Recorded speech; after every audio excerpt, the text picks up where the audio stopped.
Hello and welcome back to the Without Limits podcast. It's been 9 months since we last released an episode. Those of you that are fans of the podcast will know that episode was shortly before Christmas. We took a break and we intended to be back a lot sooner than we are, but we're back now. And this is episode 1. We're going to do a recap of everything that's been going on over the last 9 months. We will try and touch on as much relevant detail as possible, bring you up to speed with the world of Marchon, and then we can look forward to future episodes with another lot of amazing guests.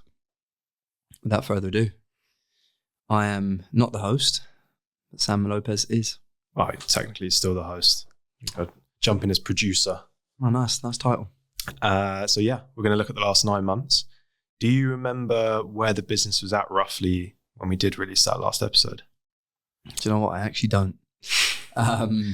I know that a lot has changed between Christmas and now. It feels like a fucking lifetime, to be honest, Sammy. Yeah. We wound down for Christmas. So much has happened in that time. I couldn't tell you. Have you got any prompts there for me just to jog my memory? We'll unpack it. That would be helpful. I just wondered at first glance if there was anything that, when you started the year personally and for the business as well, do you remember any of the goals that maybe you set? I remember coming into the new year with running being a big part of my identity. So building towards the London Marathon, I think, was the first kind of big goal. I know that we were trying to build a big narrative around that. Obviously, me being one of the more influential people within the business from like a social standpoint, it was, put that sub-3 target on Ollie's back and let's hope he can do it. We had a number of products that we obviously wanted to bring out in line with that as well. We were moving into the endurance range within the supplement brand. We had our race kit coming out as well from an apparel standpoint. And also, I think probably the biggest thing on the horizon for the business was the starting to build on the next 2 gyms. So Bath being the first one, Victoria being the second one. So I remember that first 6 months of the year being, or particularly the first 3 months being extremely busy. And we were trying to fight on all fronts, which has been a bit of a narrative for us for a period of time now. So the last 9 months for myself, I'd see whether you agree or not, has felt like a lot of change and a lot of, we'll call it opportunities rather than struggles, but there has been some struggles in, all the different sections of the business. We'll break down the sections, supplements, gyms, apparel, and online training separately, and we'll go through sort of what's happened in those sort of sections. The first question then, so if you could distill the biggest lesson from the last 9 months, what would that be? I mean, is there sort of an overarching theme of the last 9 months and what it's been like for you as a founder in a business that's growing? It's been tough. I think, look, again, we always want to be as raw and honest as possible as a business. Not everyone's got it figured out and we don't profess to. So I think we know where we're really strong and I think we know where there's areas that we're constantly going to be learning. And for a lot of the things we've been doing is untrodden ground. As a founder, bringing together the team, developing on that headcount. I think as we sit here today, we're around 45 to 50 employees. I should know that number exactly, but it's been, in the last quarter alone, we've added another 10 people to the company. So when you are going through phases of rapid growth, and like I say, you're trying to fight across multiple different fronts, you're launching new gyms, you've got new supplement lines coming out, and obviously a big part of our business is the app. So you're constantly feeling as though you are, jumping from one fire to put it out to the next. And I think if we're truly honest with ourselves, there's been areas where we haven't performed as well as we could have. Sometimes through no fault of our own, sometimes through, I think, a lack of understanding of what it's really going to take to deliver on the things we've said we're going to deliver on. But I think I can't lack the effort that everyone's shown up with. And I think they've all been really good lessons and brought us closer and helped us focus on the things that are important. So what do you think again, some of these answers might relate into some things we'll go into more detail in a little bit, but what do you think the hardest challenge has been in the last 9 months and how has it impacted your approach as a founder? Trying to run a fucking sub-3 hour marathon. Look, I think that's obviously part of it. Like, I think I'm not a full-time athlete or anywhere close to a full-time athlete. I probably get 7 hours to 8 hours training a week in. If I'm lucky, maybe 9. But obviously a big part of who I profess to be is if I say I'm going to do something, I'm going to make sure I do it. And I, anything that I sort of set my mind to, it it has to take importance, or it has to be up there in my priorities, in which case I have to try and make space for it and have to give it some complete focus. But I do think that, for me, fitness used to be, for a long period of time, fitness used to be just about what it gave me in terms of my day, and training at 6 till 7 o'clock in the morning. I was never going through the motions, but it was a time for a bit of like freedom before I started my day and just sort of serve myself first. I do think that there's been times where I haven't had a goal, and so that training has become a little bit too routine and not pushed me enough. But I think this year the goal has been so big in terms of like stretching my capability that it's meant that those mornings have really had to be, going pedal to the metal from the get-go. So I certainly found that tough, because that adds an extra bit of accountability in the morning. And like I said, it's been 9 months now for me trying to slay that dragon, and it's still not slayed. So that's been tough. And I think then at times I've been a bit of a passenger in work. Like I said, I'm slowly over time, you slowly remove yourself from the kind of epicenter of each one of those businesses, because there's other people that kind of come in, you resource it and you add firepower to it. And I think that means I'm slightly then further removed. And part of that is a bit of a struggle for me, because I feel as though I don't have the control that I once had, which is a good thing for the business, but sometimes can leave me in a bit of a no man's land in terms of what my role is and how I can influence and add value to an area of business. So I think those have been, struggles, like I say, increasing headcount to the business, the implications that then has on the kind of organization, the roles and responsibilities, and how we can keep people accountable, and also making sure that people can meet the standard that we set when we were a smaller team and everyone was an A player, and making sure that people that have the potential to be an A player, they're given the kind of support and guidance, and not kind of just left to figure it out themselves. I think that's really important. I think there's been a fair amount of investment that we made this year, bigger than ever before, which I think is the right thing for a bootstrap business. Year on year, you're trying to look at where do we deploy capital to take it to the next level. We spent circa £1 million on gyms in the first 3 months. So with every decision now, when they're at that kind of level, there is a huge amount of risk associated with making sure that it works. Not only is that the initial investment, but gyms now cost us, some of our gyms cost us hundreds of thousands of pounds a year in rents and rates and everything else. And that weighed on me in the start of the year. When you see that much money exiting the business, it's squeaky bum time at times. Cash flow becomes more of a problem than it ever has been before, particularly when it's coming in quick succession. So I think it's a bit of a combination, my own personal ambitions of what I was trying to do from a fitness standpoint. And I don't regret any of that. Like, it's kept me accountable and it's kept me operating at a high level. Decision making in the business, like I say, the risk and reward, you have to constantly weigh that up, and I've made bigger decisions than ever before. And then I think, bringing in more talent to the team, making sure that they are able to embed themselves in, we set them up for success. And when you bring together all those businesses, everyone can see from the same viewpoint, comes a level of respect and trust of those around them, and operates from a place of conviction and confidence in their own ability, but also is vulnerable to the fact that they might not have all the answers. Yeah, amazing. So you mentioned just then about sort of not being as involved in every part of the business, which is going to happen as we grow. You'll have less communication with more people, essentially. What sort of conversations in the last 9 months have you had with yourself or others privately that would help someone else going through a similar standpoint, whether it's someone that has a staff of 3 to 5, and they're starting to feel like they're losing a little bit of the control that they had, which is, like you said, is good, but it does come like a slight weird feeling that as a business owner and a founder, you're sort of letting go bits of your business for other people to take the reins on. I think you have to remove kind of emotion from a lot of it, which I think is difficult in our business because of how tight-knit we are. We often talk about the family that we've created. And I think at times, in fact, most of the time, that's our superpower. But equally, if it then starts to become, cloud people's judgment and how they should deal with a certain situation for fear of upsetting someone, we need to be able to have, grown up, mature conversations around performance. So I think so long as, like I say, you set someone up for success, they clearly understand what they've been brought into the business and what they need to deliver on, and you're able to manage their performance. I think that's super important. I've fortunate enough that I got into a position now where I've been called the CEO founder, where I've then built a leadership team that can kind of look after then everyone beneath them. So for me, it's really been about just making sure that I'm able to constantly stay in communication and lead my leadership team, which I actually think in the last 9 months I've been below par at times because of travel, because of, family commitments, all that other stuff. And it's, it's sometimes probably being, not leaning into the tough conversations when I need to try and have them for fear of, upsetting certain individuals. But again, I think that's part of my maturity and growing as a leader.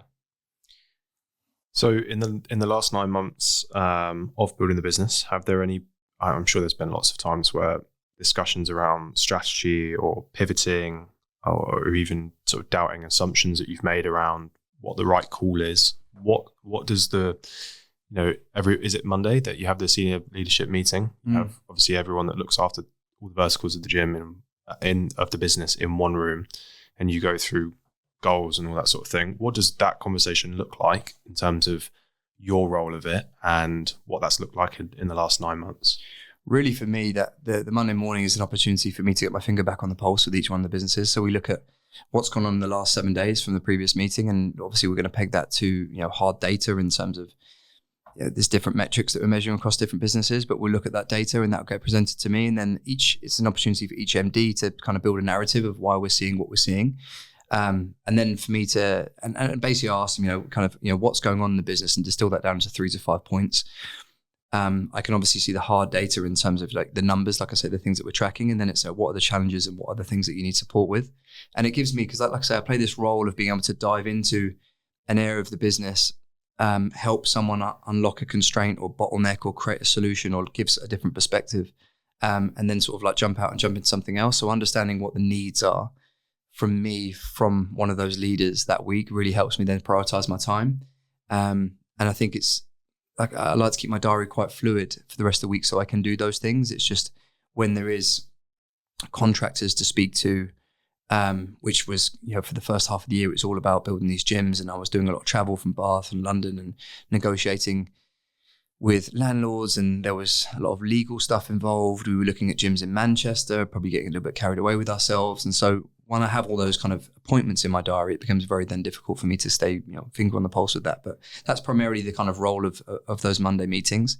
And like I say, it just brings together these kind of like cross-functional teams to understand if I'm operating in one area of the business, how does my area maybe impact that person's, and can we start to draw some collaboration in ways in which we can work together to achieve a common goal. Amazing.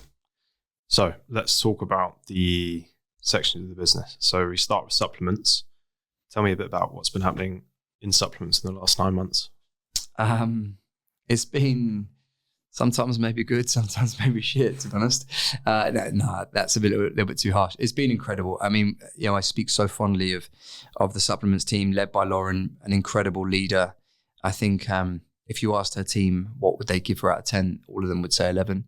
Obviously, that's backed up with Liam, who's another expert in his field. And we've been able to add more firepower to that team. We've got Joe in sort of the customer experience. We've added Katie and Alex. And so that team's really building into a nice little unit. I think we've probably been guilty of not really understanding well enough what global expansion had to take in terms of resource on people's time and energy. I think we'd committed to launching between July, August, September into Australia, Dubai, and the US. And I think, I've got to hold my hands up that I fully got on board with that and drove that narrative as something that we could do. And I actually think, if luck had gone our way and if we, probably understood a couple more elements of it, we'd have got it done.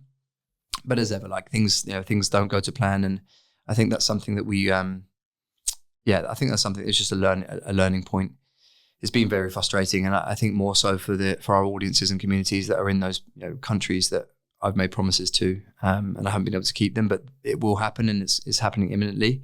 I think as an aside to that, Liam is so good at product formulation, and we've really tried to move the needle in terms of the innovation of what our products are comprised of, and the kind of the solution they provide to people's nutrition strategies. And we've tried to build out now this range across the lifestyle, training and endurance, and we're looking at ingredients that aren't easy to come by. We're looking at formulations that have never been done before. And so the NPD process, when you're trying to bring out the volume of products that we are, has taken longer. And like I say, some of that stuff, in fact, most of that stuff is outside of our control, because suppliers and manufacturers aren't able to meet the timelines that initially we talked about. So that's been a little bit frustrating because it means we haven't been able to bring the products out in the timeframes in which we wanted to, which then obviously impacts our P&Ls and the sort of targets that we set ourselves. So I'd say that is, like I say, it's been some good and some bad. What has been really good is the product continues to be market leading. The feedback has been incredible. The products that we have released have been really well received.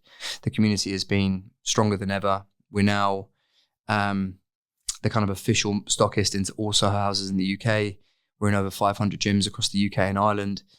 Our wholesale numbers have never been as big as they have before. So we've got real momentum. And I do think we have to just be sensitive to the fact that business is essentially in its second full year. Because prior to that, it was just me and John hitting and hoping most of the time. What's the reasoning behind having the products be so well thought after when it comes to formulations, etc., right? So as a business that's in supplements, obviously, there's lots of supplements companies out there today. Some springing up in the last 12 months or 24 months, whatever it is. Some have done some crazy numbers looking at, just a small set of products or a basic range of products.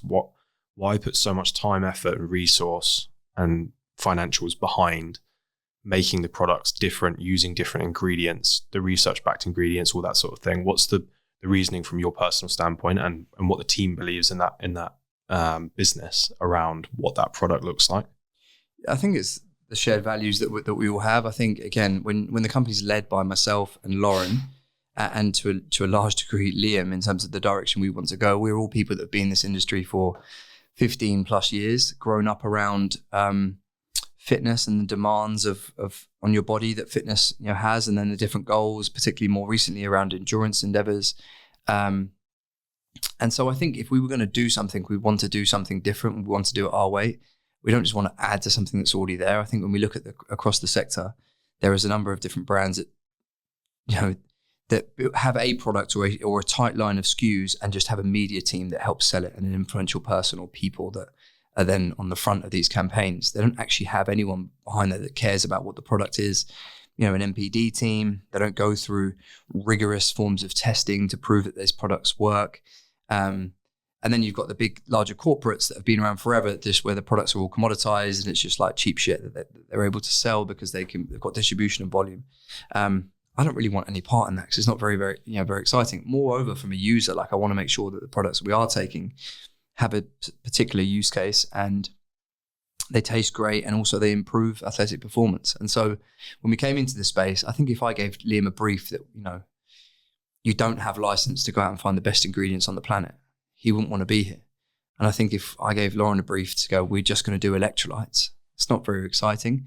And we can be guilty at times of trying to do too many things at once, but equally we want to create a premium one-stop shop, that covers everything, like I say, from a health and lifestyle perspective through to in-gym training, pre, post, during, and endurance. And I think we're well on our way there, and we're going to get there. So I think it's a values piece. I think it's who do we want to serve and why are we doing this? And I think if we've got the ability to go and find the best ingredients and we can make a commercially viable product, then that's our duty that we need to fulfill to make sure that we're actually, delivering on who we are as a company. So like we just talked about, obviously the market is quite crowded in supplementation. And we've talked about differentiating through, people like yourself that live and breathe the products that you're making, which is a big factor into why someone might choose a Marchon product over something else, the trusted by piece. Is there anything else that you think in the last 9 months we've developed in terms of supplements business that does differentiate us from other brands out there? I think the key pieces are every one of our products is third-party lab tested. So obviously many people would be familiar with banned substance testing to make sure that your products don't have banned substances in them. But what a lot of brands won't do is third-party lab testing. So if something says it's got 25 grams of X in it, this level of testing will prove within a certain threshold how much that has in it. Now, obviously we've seen creatine gummies get bashed, and there's a number of other things, and there's a reason most companies don't try and put creatine into a gummy, particularly of that strength or that dose, because it's not possible. And so the third-party lab testing was just so that everyone has complete confidence that if we're saying this amount of product is in this product, then you can guarantee that it is. The other thing I'll say here is going back to these unique formulations, some of them are actually quite simple, but a lot of products will put a load of different ingredients in so they can market the fact that ingredients in there. And for the user, they don't really know any different, just that maybe this all-in-one has all this stuff. Now, we talk about efficacious doses all the time and making sure that whatever the dose is of the thing that we've put in it, it's there for a particular reason and it's giving you the dose in that serving that elicits the response that we need. So I think third-party lab testing is super important. And then more recently, we've done the banned substance testing. Now, this is something that we've always wanted to do. We didn't have a particular need at the time because when we were just working with powders, which is what our brand was, or our supplement range was predominantly, our manufacturer were on the Informed Sport manufacturing program. And so every powder that came through, every raw material that came through their manufacturer by default was absolutely fine. So that gave us confidence, and we weren't really trying to go after tested athletes. But more recently, over the last sort of 3-4 months, we've now had every one of our products, every SKU, every batch goes off to banned substance testing. So now, not only are we bringing premium products to the market, the best dose, best ingredients with the best formulations backed by all the science and rigorous testing that we've been doing internally. And part of that is bringing on Peter Tierney as well to help with user testing. You can also rest assured that we've got all the accreditations and proof to suggest that third-party lab testing has been done and the banned substances. Amazing. What is the biggest lesson that you've learned personally over trying to grow the supplements business in the last 9 months? Does anything stick out? I know there's been some big pains when it comes to use of your time and things that haven't gone right in terms of promising certain things. Obviously, we were in Australia. Dubai was on the list as well. Like you mentioned, things like that not going right hasn't been easy, right? For you or the team to have to deal with the repercussions of that and then planning what's next. What's sort of the biggest lesson? Yeah, I suppose it's like, I need to be careful not to make it sound as being all doom and gloom, because genuinely, if I look back at where we are right now, I wouldn't have suggested in our wildest dreams would be where we are.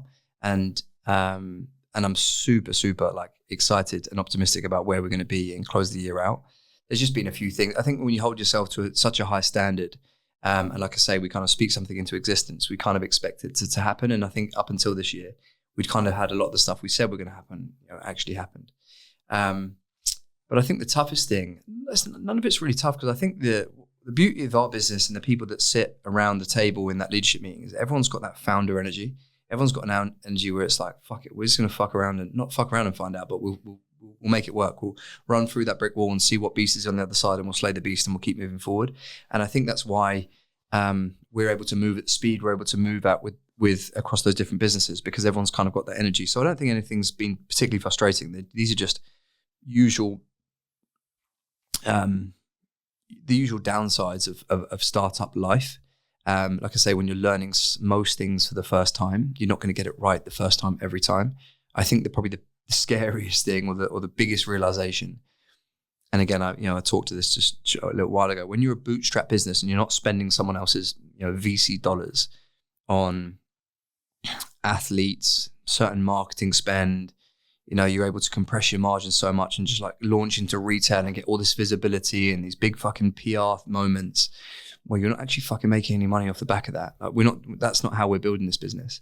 And so we have to be more pragmatic, but the investments are still super scary because like I said, we launched 2 gyms. It cost us a lot of money. We're then making these orders on these SKUs. And so the biggest lesson I think with supplements is just like the drain on cash at times, and like how much you have to watch cash flow to make sure that you're not flying too close to the line, because that can become a problem. So from your perspective, I mean, it's not sort of supplements related in terms of the whole business. What makes you, maybe hesitant's not the right word because it may be something you've considered, but the like you said, some businesses do take a big pool of cash from investors and they use it to explode growth, or sometimes it doesn't work and they've spent a load of money and it's no longer a business anymore. But why, for Marchon, do you think at the moment that money's not been looked for? I ask myself that all the time, because sometimes I'll get sleepless nights of like, am I the person that's constraining the business to be able to grow faster? There's probably a few things, and I'll try and list them in a way that's succinct. I think first principles are a number of people, my sister and brother being two of them, but there are a number of others, of people in the business that mean a hell of a lot to me. And so managing the level of ambition for how big and fast I want to grow this thing, with the fact that fundamentally some of those bigger decisions do influence other people, and you make one wrong decision of that magnitude and it can all go tits up. And we've seen the good, the bad and the ugly. I think you only ever also see or hear the really good stories when you're looking at, like I say, on social media now, there's a number of different social channels that are news across the fitness industry. This brand's raised X, this brand's got this valuation, whatever else. You never see the other, 9 out of those 10 businesses that go to zero. And so that's not to say I don't believe that we will be the 10% of that 100% that I'm talking about. But I also just don't think, I think it's premature to go, okay, I need your help, I need your money, because I think there's the people, like I say, the people around the table, I think have the capability and potential to take us to a level. And I don't think we've reached that level yet. So I think that's one. I think it's, like I say, fundamentally what this business means to me. I'm not a growth at all cost person, because this business, if you were to ask me, what industry do you want to build this business in and what is that business going to represent? We're building it right now. And so I'm 37 years old. I've got all the time in the world to keep wanting to build it. So long as I'm building it in a way that is ambitious and exciting enough for the people around the table and everyone can live a good life, then we're in a good place. When I feel as though we're getting to a place where we're maximizing our capability and our potential and the cash really becomes the limiting factor, which it isn't right now, then I'll be forced to go and take investment, and I need to really understand why we're taking that on. I think the other bit is then the fact that you start to answer to different people and you're making decisions away from like your real values. And I also think we're fortunate that we're in a business that does generate good cash flow, because we've built it in a sustainable, profitable way. And so we can still make the bets that we want to make. We can still make the investments we want to make at a rate that is ambitious, still means we're a market leader, still means we can kick it alongside all these other VC-backed companies. And I also think that the fact there are so many of them doing it now because they have to, because the businesses are built on weak foundations, our story becomes more powerful. How big of a difference do you think building the business that you have now with the community that's behind it is something that is maybe just exploded out of nowhere, that doesn't have the history of people that have backed you from the beginning? Does that make sense as a question? Perfect sense. I think, yeah, because I think people that maybe have come across the brand more recently don't realize that it's a brand that's started a long time ago. I think it's massive. I think it's massive, and it's something that we will never take for granted. The business started in 2016. And I think the people that have been along the journey ever since, I actually think that the reach of the brand necessarily sometimes doesn't get the reach it deserves in terms of the eyeballs. But the level of depth we now have with our users just gets deeper and deeper, because I think we are a brand for the people. And I think everything that we go through in life, in your 20s, in your 30s, 40s, 50s, we will try and find a solution that's linked back to your health and fitness and the longevity and the quality of your life. And I will go and seek out the expert that can bring that product or service to life. And we'll bring it to the market in a place where you can trust that we've done the due diligence and we've done it to the best of our ability. So yeah, I think that the fact that we have a bought-in community is a massive factor in our success right now. And I think, with the recent track meet and things like that, people know that that's a big part of what we do. A lot of the stuff that we do, it's not for return on the investment, it's to create better experiences for the people that have backed us. So obviously you've done a lot of travel this year, in the last 9 months. I've been with you on a couple of those occasions, and there's always people that come up to you and tell you how their lives have changed through fitness or products that the company makes. What does that feel like, and what does it look like moving forward? Obviously you mentioned community being a massive part of the business, which it always has been. In the last 9 months, how much sort of growth have you seen in the community? What does it mean to me was the first bit. And it means it means everything. And again, this goes back to the ambition. It's so long as I still have the fire in my belly, I'm excited to come to work, which that fire in the belly is not even I don't think that flame's dimmed at all. If anything, the flame gets bigger. And we're having the impact we're having. And people really close to me are able to put food on their table and just enjoy work, then that's success for me for right now. So it means the world. I was actually just down in Bath the last 2 days visiting that gym. I think it's the first time I've been there for a number of months. And I'd say a dozen members stopped me. Like they came up to me in multiple things. One of them walked into the office, which, is the staff office, to tell me they'd only been there 2 weeks, but they'd actually found me on social media and how much it changed their life. And they were, it was incredible. Another one was there from the beginning. Again, life-changing, couldn't leave without it. I dropped into the gym first thing in the morning the next day. All the 6 a.m.ers had just finished. It was about 7 o'clock. All of them, the same thing. So, whether it's that in this community that's so visceral and intimate, like a Bath gym, where you that's everything Marchon is right inside those 4 walls, or it's the run club in Bondi that we did very recently when we went out there for the marathon. And, even not in the run club, walking along Bondi, people are stopping us. It's incredible. And like I say, something we never take, I never take for granted. I probably don't reflect on much, but so sick. Amazing. Anything else you want to wrap up with supplements in the last 9 months that we haven't talked through? I mean, I'm sure there's lots, but nothing really to wrap up. I think what people are going to see over the next quarter is all of the MPD that, or most of the MPD that should have been coming out in Q3 is going to start to rattle out some incredible products, genuinely exciting. I think what we've seen is, a desire and consistency from the brand, from Liam, from Lauren to bring great products to the market. And I think by the close of play this year, our range is going to be one of the most complete on the market in the UK. And I think as we move into next year, the stuff that we've got planned is incredible too. I can't really give too much away, but it's sick. Obviously, the latest Fuel Bar launch happened. We've got the pre-workout coming out very soon, which is going to be, that was one of our legacy products that we first launched with. And I actually had to pull it because there was a bit of problem. For some reason, one of the ingredients in that first pre-workout, I don't know how the damp was getting into the packaging, but it started to go quite, it used to stick together.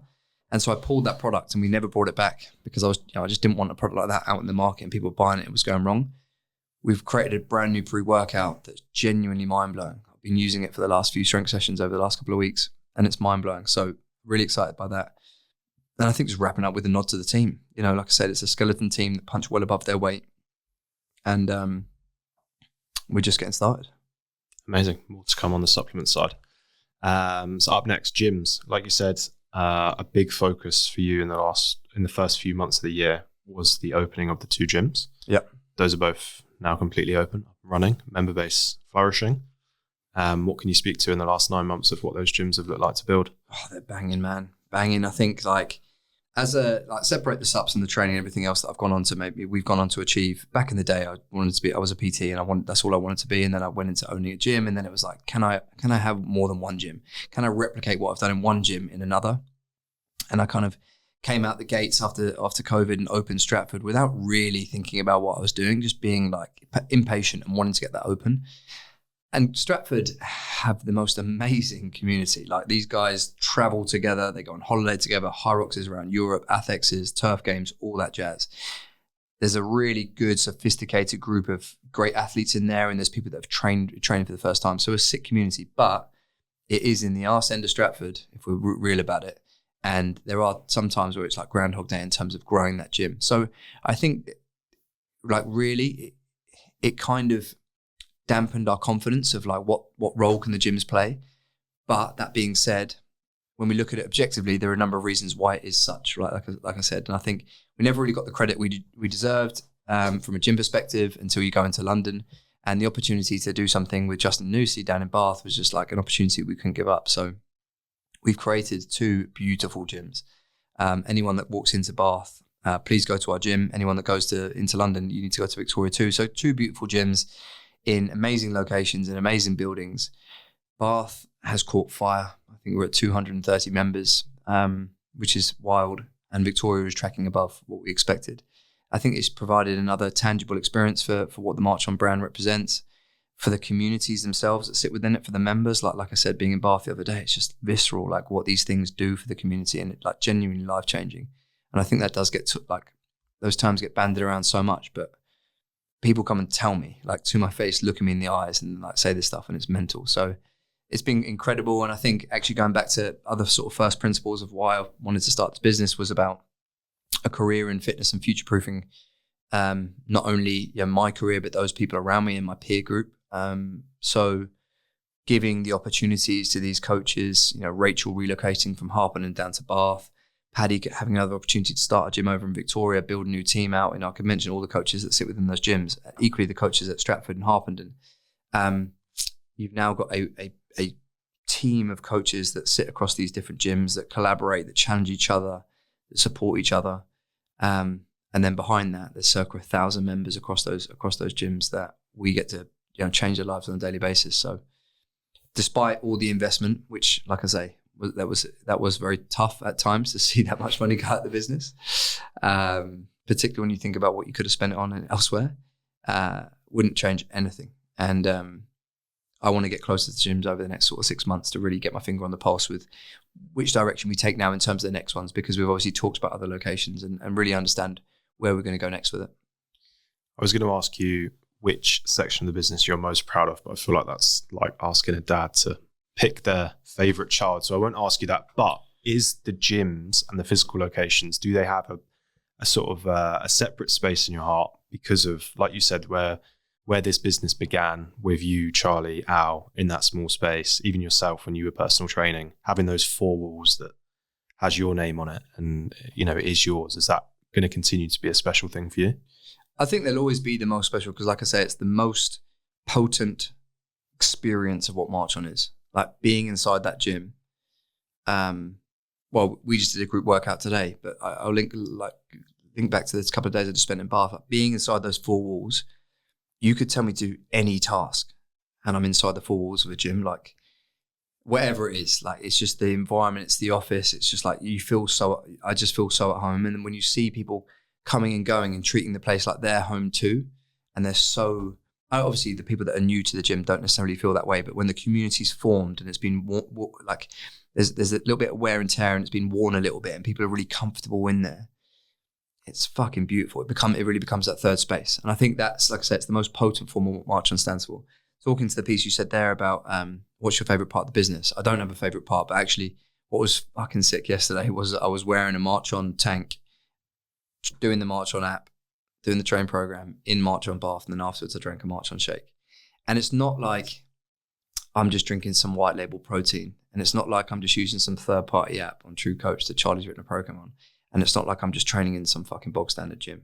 Like genuinely, I'm getting the best of the best across all of those things. And I can say that with confidence because I've traveled the world, I've been to every great gym, I've used every platform, and I've probably drank most protein shakes. Like, it's fucking up there. And that was like, fuck, look what we've created. And it's not me, it's like I say, it's the specialists that sit behind it that are thinking about that day in, day out, and making that come to life. I just got to experience it in 90 minutes where I just touched everything. I was able to touch everything and everything touched me. And I was like, fuck, that's sick.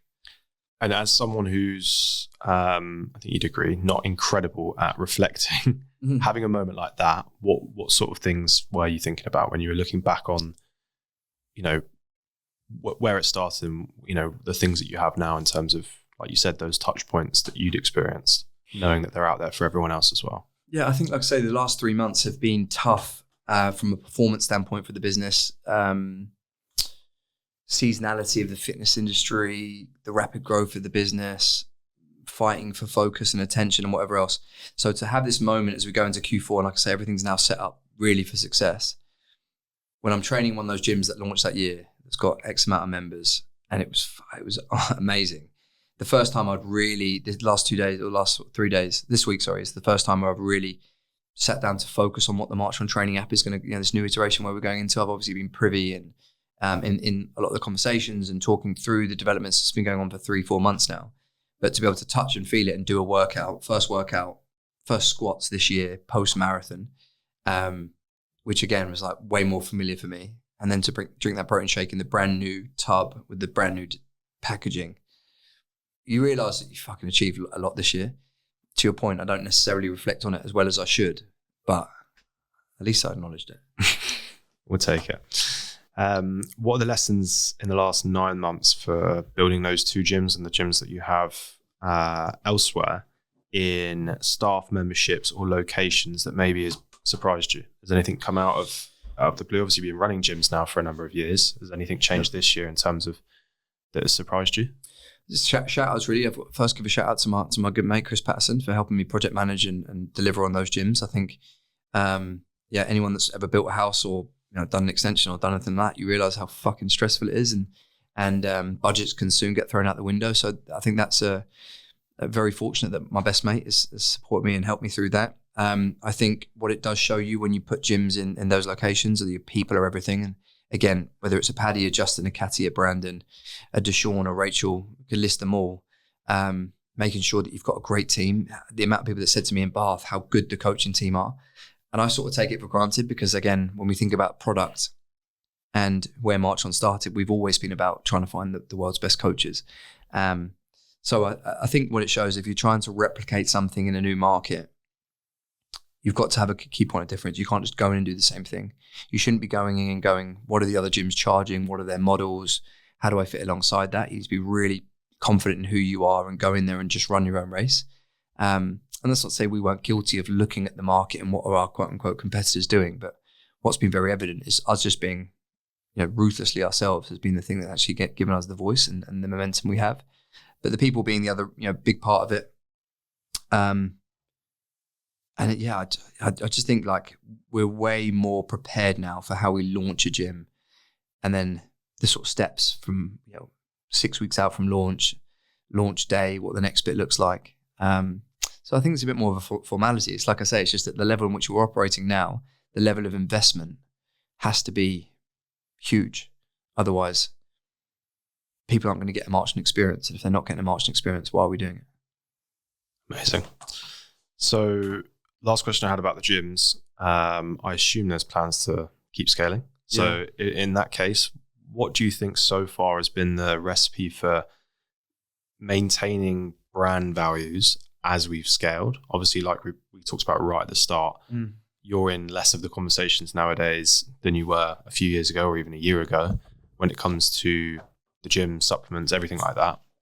How do you maintain, I'm assuming you're going to say the people, but also a little bit deeper, how do we continue to find the people that align with the brand values, and how do you maintain that while growing the gyms? You said you assume I'm going to say the people. I'm going to say the people. You look at all of those gyms, Paddy, Liam, Justin, treat the place like it's their own. And so we have to try and always find those superstars that really believe in the vision, and we're able to support them for everything they in everything they want to achieve financially, professionally, personally. But it all starts with that. It all starts with that head coach. Like, they set the standard, they set the culture, they hold the standard, and ultimately they're the ones responsible then for the people that work in that day to day. So I think those four characters that I mentioned are critical. I think also their sort of assistant coaches are super critical as well. We've just been very lucky that we're attracting great coaches. More recently, Jamie and Freya, again, brilliant people. I had the fortunate job of interviewing those and making sure they were the right people for us. And we've really found some diamonds there. So I think it always starts with the coaches. I also think it's like knowing what your identity is, the style of training, how you communicate with your members, and making sure that you're attracting the right people into it, because the community then become a real driving force for the success of that gym. They're telling their friends, they're hanging around afterwards, they're bringing everything together. So I think it starts with obviously the internal team, and then the people that then you're attracting. And I think, like I say, right now, there's a level of preparation and understanding that we've got through 9+ years of delivering on gyms. So that area of the business for me is the one that I'm probably most confident in, because we can do it like the back of our hand. It's just making sure that when we do future gyms, we're putting it in the right place and we're doing it for the right reasons. Because it's very easy for me, knowing that I can make gyms successful, probably anywhere in the country, just to go and open loads of gyms. But the payback period, it is ag a lot of the time. They're not simple businesses to run from a commercial standpoint. There's more opportunity elsewhere. So it's just making sure that I don't go and take the easy option. What is your personal viewpoint on why people want to work for you? Like you mentioned all the superstars in the business, and I have to agree, I've never worked in a business with so many people who dedicate all of their time to wanting to improve the experience of members or the products that we're putting out, and it's on behalf of the business, right? What makes Marchon and yourself something that people gravitate towards wanting to be a part of? I don't really like saying what makes me something, but I think I'm about it. Like, I think that helps. I think when I look at people that I want to associate with or be around, it's like a value exchange. Or if I'm not there yet, it's someone that's kind of, they've got the characteristics that I want to try and emulate. And so maybe it's that, like, I'm about it. I'm dependable. I'm consistent. I'll be there for them. I think the vision is something that people can get excited about. I think that everyone that comes into, and like I say, everyone else that sits in around the table are an extension of those things and actually add to it. So they're, where I could maybe be more of something, someone else sort of covers that as well. So again, when you're looking at like a team dynamic, a high performing team, the people that are influential across the team, although I might sit at the top figuratively, they're all, again, adding to the attractiveness of why you would want to come and work here. But I genuinely think when people come to work here, probably because we're a fitness brand that has gyms and training programs and supplementation, people start to reach their potential because they're training more, they're thinking about fitness more, they're thinking about supplementation more, they start to follow Liam and get a better understanding of nutrition. They'll follow the coaches and get a better understanding of training. They're in a business that 9 times out of 10 approaches everything from a place of optimism and can-do attitude. And so that's quite infectious, and you start to problem solve more, and you look at things glass half full rather than half empty. So it's obviously an extension of me, but like I say, I think everyone else adds to that. And I think that's something that over the last 3 months has really been something that I've had to focus on protecting, because truthfully, like, as we look through this next phase of growth, there's a number of systems and processes and ways of working that you have to start to adopt that are a little bit more corporate, because like I say, you have to professionalize as a business, particularly with the headcount that we've got. But it's making sure we don't lose that uniqueness where everyone every morning, fire in the belly, run through brick walls. We just need to make sure that the walls we're running through are the right ones now, and not making sure we're not running through ones just for the sake of it. But again, something I'll never take for granted, the level of talent and the work rate that everyone holds inside this company. Amazing. So to wrap up, where's the next gym? I think if it was down to me, UK wise, I'll go Manchester. Mm-hmm. Overseas, like probably Dubai would be my first choice, just because it's a home away from home. I'd love to do Sydney or somewhere in Australia. Truthfully, the fucking rents are wild. I don't know how any gym survives. So it's a bit mental, and it's the other side of the world. And I think that is something that going back to like what makes Marchon Gym special is how do we influence that product when we're so remote? But a big focus of where I want the brands to focus between now and 2030 is the US. Like, that really excites me. But we're leading with the supplements and the training before we consider a gym. Okay. More to come on the gym front. So moving on to apparel. Talk to me about what's happened in the last 9 months with the apparel business. This is going to be a short section. I think sometimes guilty of doing too much. And I think the apparel is something where I'm very happy with where we've got to in terms of like our manufacturers and suppliers. We're in some of the best in the world, and some of the biggest brands that are household names are in those factories as well. So that's really cool. Again, it's a lack of understanding from me, the time it takes to deliver a product. And I think that's something that we have become, where we've fallen short. That's an area of the business that hasn't been resourced properly, like every other area of the business. So again, I'll talk to this probably one last time. Every area of the business has a specialist, multiple specialists that are delivering day in, day out. Apparel has no one.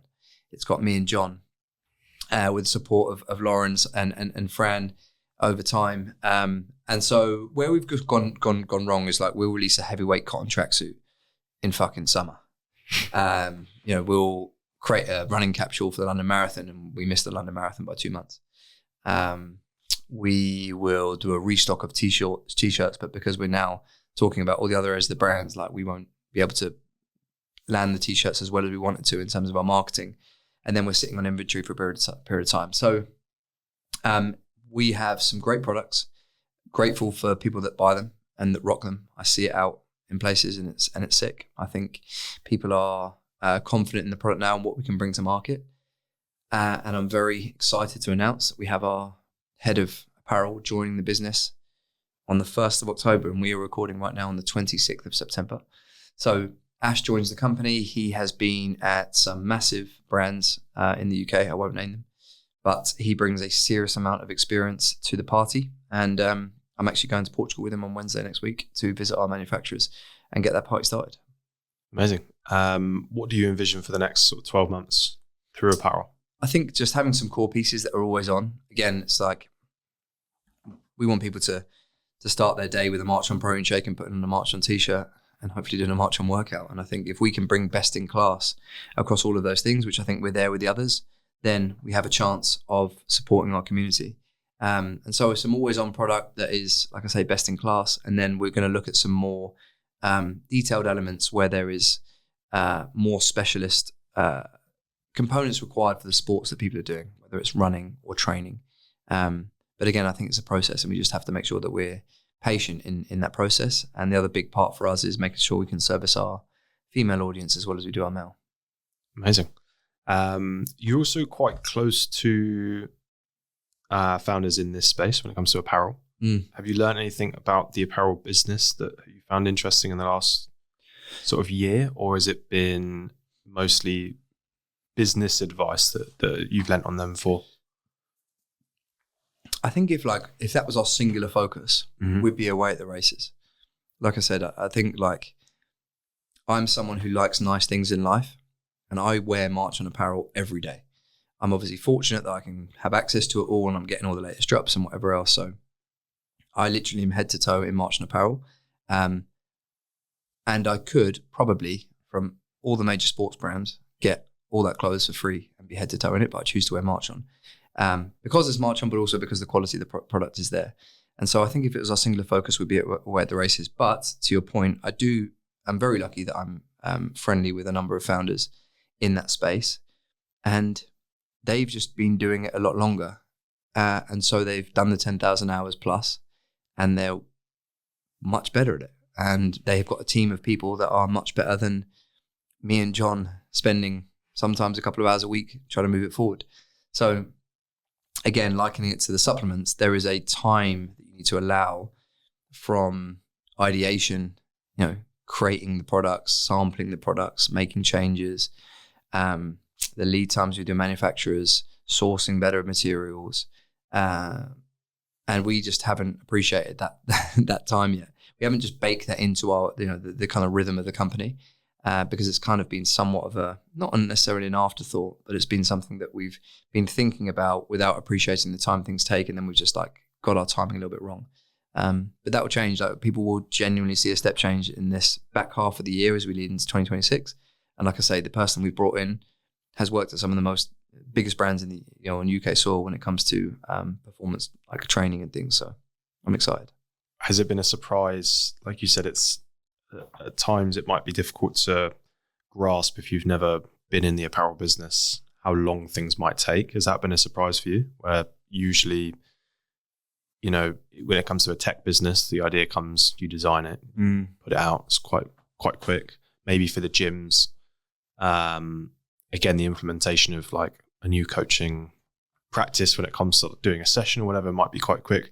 For the apparel side of the business, it might be difficult for people to realize as well if they've never been involved in it. The idea of like, oh, well, it's a t-shirt or it's a long sleeve or a pair of shorts, whatever. It can't be that much effort to go and sort out. Have you gone through the process of understanding how difficult that is as well? I think, 100%. I think every day I'm learning. It's just because I'm not working on it every day, the learning rate's a little bit slower. But again, it depends. It's kind of all comes down to like, what role do we want the apparel to serve, and how do we want our customers to feel? It'd be very easy for me, like we did in the early days, to get blanks, short sleeves, long sleeves, and just print on them, and then we could get them out much quicker. But we made a concerted effort to go, that's no longer the route we want to try and take. And so there's going to be a period of time that's taken for us to source the right materials that are going to be suitable for in-gym training and, for example, let's say running, which is the two kind of categories that we've got right now. And there's going to be time that's then taken in terms of, the fits going back and forth with the sampling process. And then also the fact that we are in these manufacturers, which is a good thing, but we're probably down the pecking order in terms of order of importance because we're not yet ordering the tens of thousands of units. And so there is a lead time that we have to be respectful of because we're a small fish in a big pond. But I like that because, like I said, if we'd have exhausted all opportunities that had come our way and would be where we are right now, I'd probably be feeling beat up about it. But I genuinely think we're scratching the surface. So it's only up from here. Okay. What can people expect in the next few months from apparel? I think we used to get good products back in stock for the remainder of the quarter. Our core range has gone really well. And so we've got two new colorways coming out for the remaining of 2025.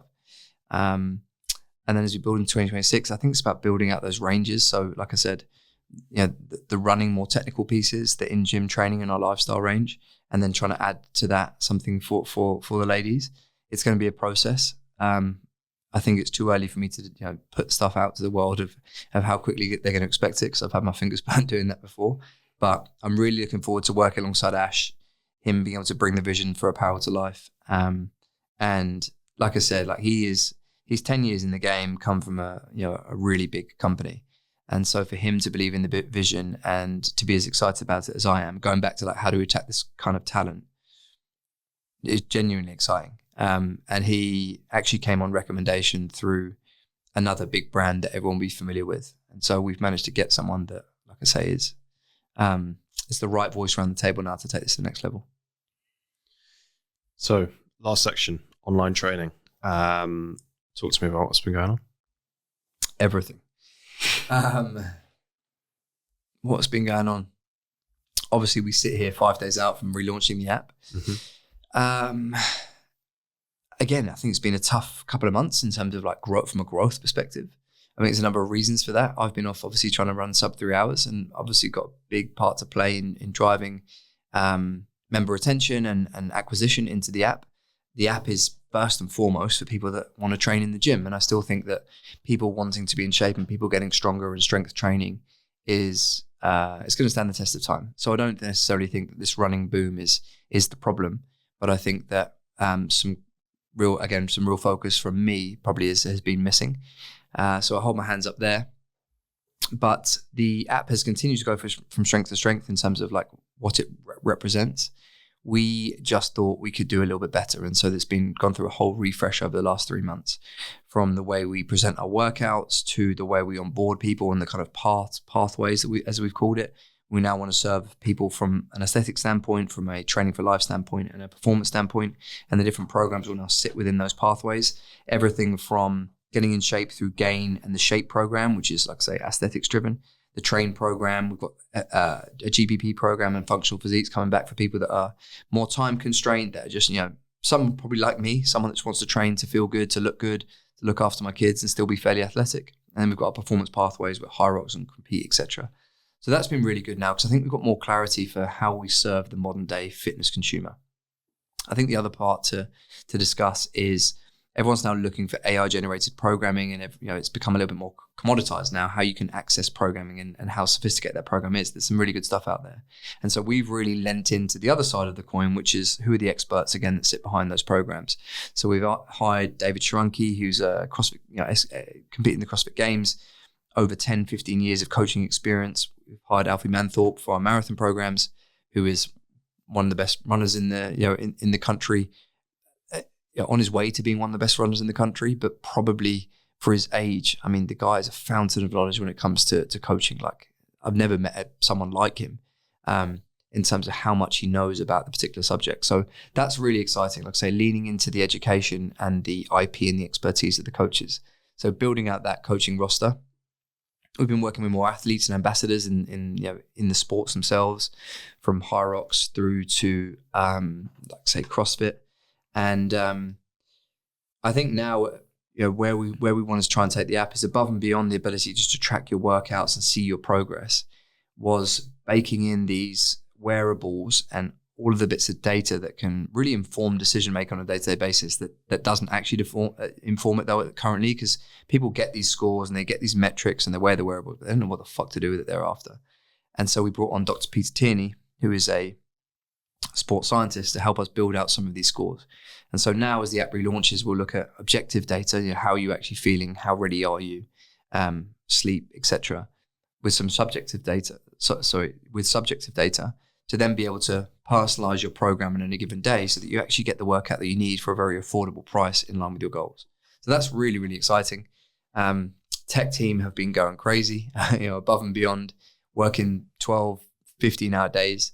I also think just the visual identity of what we want training to be in the modern day kind of Marchon ecosystem. Obviously the work itself and John have been doing on the campaigns and the new assets that we've got. It's going to be a whole new look and feel. So I like, again, I'm biased, but I've not been on the program for so long now with all the running, and like getting back into the gym and having the app and the accountability and the fact that you could go anywhere in the world, open that app, and you're going to have a workout written by an expert that's going to service the equipment that you've got and the goal that you're trying to achieve. And so having that PT in your pocket, it's like gold dust. Amazing. Two names you mentioned, Alpha Mansour and David Shrunky, both episodes in this season. So keep an eye out for those two, both incredible episodes. So with the digital platform that's being built again, I guess, with the refresh, what are you most excited about seeing people use? I genuinely think the app has everything. Again, from a very basic standpoint, if we think about what most people are using now, it's like they've got programs. They might be templated, they might be AI generated, or your coach has written it for you, probably taking inspiration from our workouts at some stage over the last 10 years. So on a very basic level, if you look across the roster of coaches from Chad through to Paddy, Liam, Jade, David, Alfie, like these are guys that have got huge amounts of skin in the game. And so you can really trust and believe in the programming. Above and beyond that, we have thousands of people on the program. So there is a real community element to it.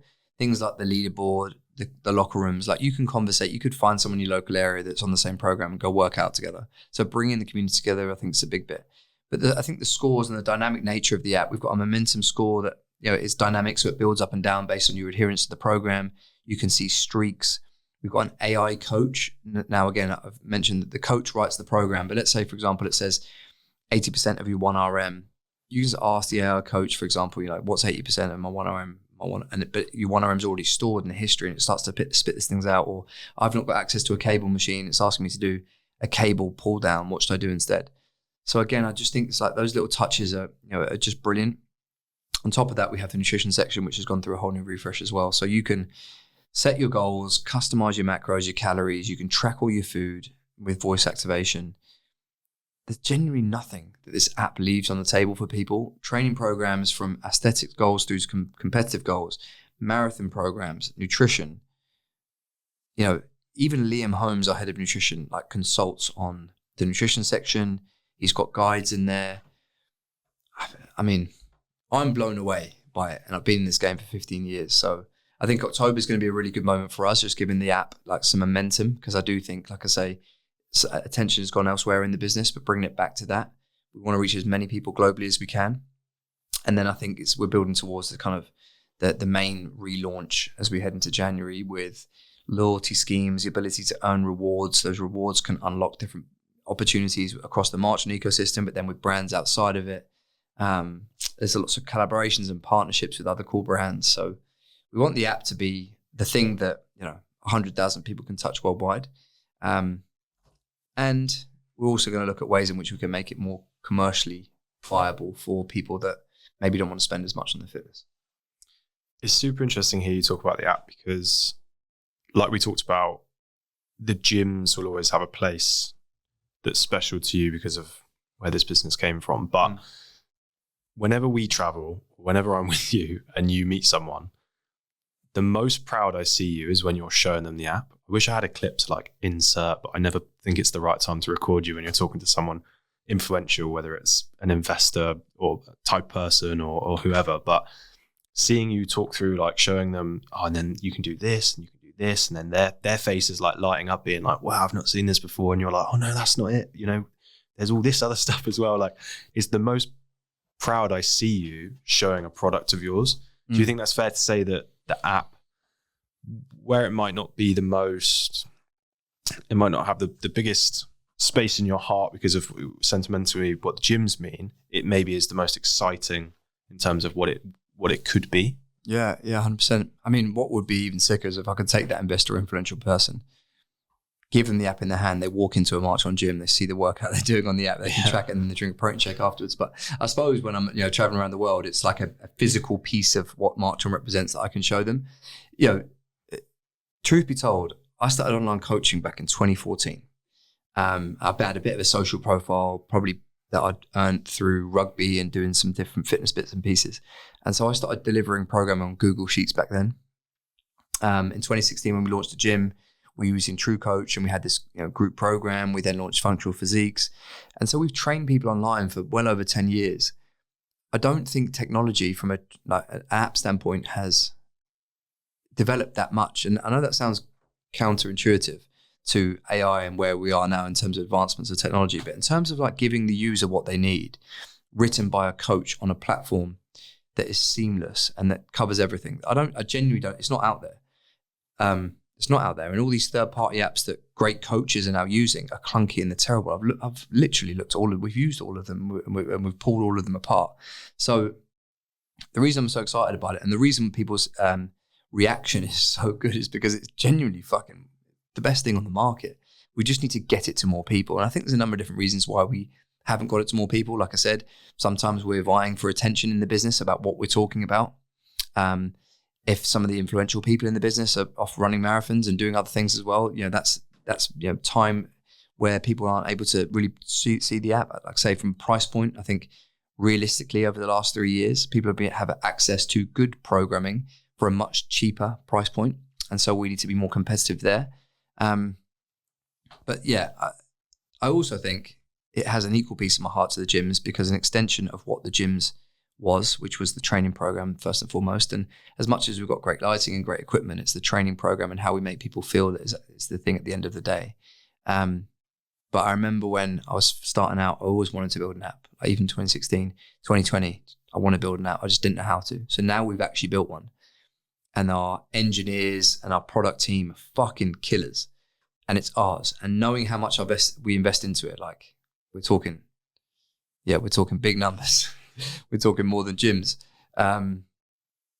It's proud. I'm proud, man. Like there aren't any businesses that are doing that. There aren't any businesses where you can walk into a best-in-class gym. Our gym gets put in magazines, websites. It gets used as for some of the brands that are trying to. They'll send people to our gym just to look at what a gym could actually be, and our app is the best on the market. And so we should be proud about that. Amazing. So looking back, is there anything in we can talk about the last year, that you'll take forward that, you've learned when it comes to the online training, business, whether that's, difficulties with the growth that you've mentioned, or, what are the learnings that you've taken from the last 9 months that you will take forward? I think the real issue we've had, like I say, is distribution. So like marketing for us is like the thing we need to focus on. We've got a very lean team, very small team, of which you're part of. So you'll know the stresses and strains on your time every day when you're getting pulled from one thing to another. So I think we're really going to focus there. We've got some job adverts out right now, which we're excited about to bring into that marketing team. So like I said, it's all things that when you're bootstrapped, you just have to appreciate that there's going to be times where you're just having to accept and keep your head above water here because we're focusing elsewhere. But then we can kind of circle back round, and then we can then add to it, and you're kind of nudging the pieces up the pitch. So I think I don't think any of it is, the frustration only becomes big from when you get impatient. When you zoom out and actually go, what's our growth been across the company this year? It's fucking wild. And so you have to just appreciate that, when you're in it and there's frustrations, if you can zoom back out, I think you get a better perspective. But I think the app has a huge part to play in who we are going forward, because we want to touch as many people through fitness first and foremost, and the app is our vehicle to do that. And I think the lessons I've probably learned over the last year, like I say, is a bit of focus from myself, a bit of patience, and resource the team well, and give the team a pat on the back for where we are today, because what people are about to see in the back end of this year is going to blow people away. How far back do you think we'd have to go to see a version of you as a founder or a business owner, a leader, that is quite a lot different to who you are today. What do you mean? So the attributes of, like you mentioned, of having patience and looking at the larger growth of the company, all that sort of thing, you know, these are all skills that have been developed through going through hard conversations, having frustrating moments, things not going your way, etc. How far back do you think, I mean, there's lots of different versions of you as you progress through being a leader and a founder, but do you think, like, how many years ago would you say that you could look at that version of yourself and be like, it's completely different to who I am now as a leader through how much I've learned through what the business has gone through? Does that make sense? Yeah. I actually don't think I'll change though, because I think as we move into like the next quarter, I'll still get the same frustrations and have the same level of impatience, because I think part of that attitude or perspective or mindset is what keeps you fucking awake at night going, it's all gonna go to shit. So I think that helps you operate from a place of just like I say, it's still a place of optimism, but it's from a place of just like, you have to fucking wrestle the beast every day to get every ounce out of it. But the reality is, when you are able to just zoom out, or you're forced to reflect on it, you know, things are in a good spot. And like, again, you can't fake that. You can't just pretend to yourself that things are good when they're not. But if something's telling you, you know, you've grown by X%, and when you look across industry standards, you're continually outperforming everyone else, and then you take into consideration the context where you're in, like I say, we're talking about growth that hasn't been backed by someone else. There's no handouts here. Like, this is all hard-earned, deliberate work from ourselves. Like, I've got to acknowledge it, but I'm still going to go back to on the day-to-day to being, we need more. And I think it's that fine balance. It was like giving people the confidence that what we're doing is, you know, has been good, but knowing that we're shooting for great, and also that we're never going to be the finished article.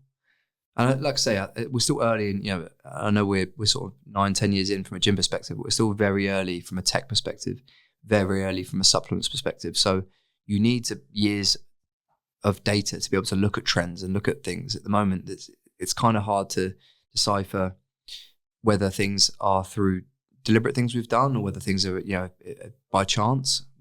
So I think, yeah, I've got to be appreciative of that as well. Like, you know, we're not a 20-year business where there's all that data that we can pull from. Amazing. So I think that covers up to now. Obviously, this is the first episode of the new season. We've got some incredible guests. Who are you most excited about?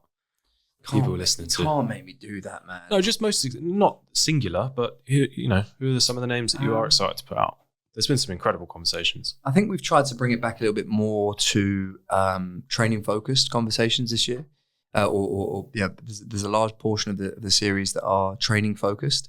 And so hopefully we can start to empower the listeners with education. I think that's going to be really cool. There's obviously some people from the business world. There's people from the more kind of like motivational world that have overcome things that I think will galvanize and will lead people into the new year with that spark of motivation or inspiration for a challenge and things they might take on. But again, I think I've been guilty of overanalyzing who we want to try and talk to.